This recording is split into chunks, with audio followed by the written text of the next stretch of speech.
I'm joined now live by Chris Doyle, who is the Director of the Council for Arab-British Understanding. And he joins me now live from London. Chris, thank you for joining me on the Al Jazeera NewsHour.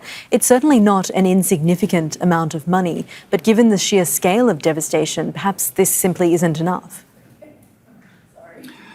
Look, chucking millions of aid into Gaza isn't going to do the trick. This is the same old British government that treats Gaza as simply a humanitarian situation where, unfortunately, some blocks to aid getting in have occurred and that it calls on Israel somehow to better facilitate this.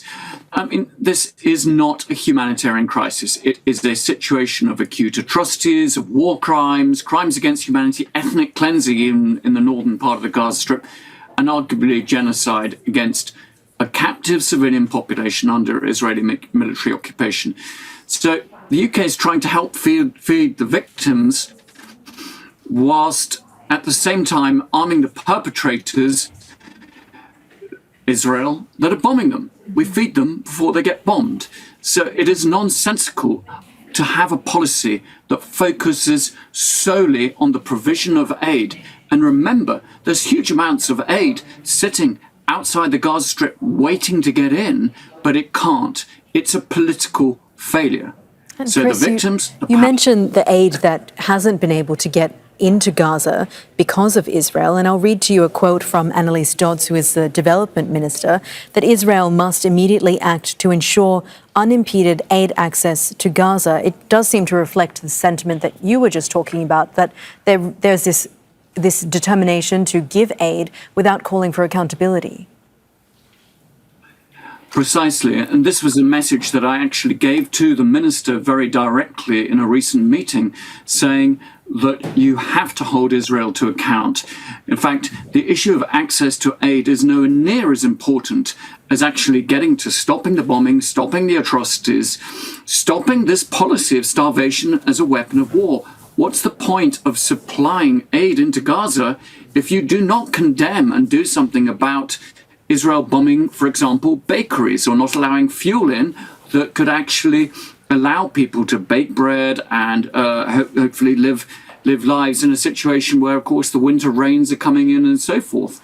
So what Palestinians in Gaza need is states like Britain to stick up for the rules-based international order, for international law, that this new government in Britain, a Labour government, insists that it support that international law and that Israel should abide by them. But it's simply not holding the Israeli government to account. And we have seen this throughout the entirety, not just of the last 14 months, but frankly, for a very long time, for decades. And Chris, of course, this comes at a time when we just heard from the UN Food and Agriculture Agency that food availability in Gaza is at an all-time low across the entire strip. I'm curious to know, you mentioned that you met with the minister. What was the response to what you had to say? Well, it was a private meeting, but ministers are on the record in Parliament and in other fora where they have made very clear that they are looking to try to get aid in.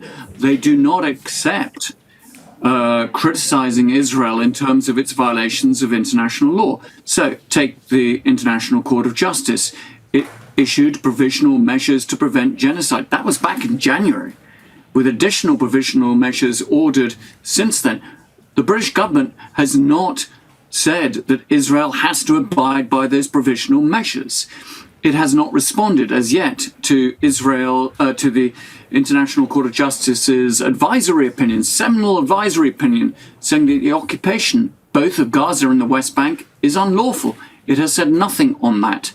And it's trying to avoid having to confirm that both domestically and internationally, it is obliged to arrest the Israeli Prime Minister Netanyahu if he sets foot on British soil, following the International Criminal Court's decision to issue arrest warrants. So we are seeing a situation in which Britain is allowing Israel to commit these atrocities cost-free, and in that it is only just lagging behind the US and Germany, which have been the biggest supporters of Israel and everything it's doing. We come in probably at third. And it makes us complicit. It makes us complicit in what's going on. We are still providing weapons to a state that is committing war crimes. That is unconscionable. So whatever aid we are giving will not remove that responsibility that the British government, both this one and the previous government, have for those crimes in Gaza. Chris, thank you so much for your analysis. That's Chris Doyle, who is the Director for the Council of Arab-British Understanding. Make sure to subscribe to our channel to get the latest news from Al Jazeera.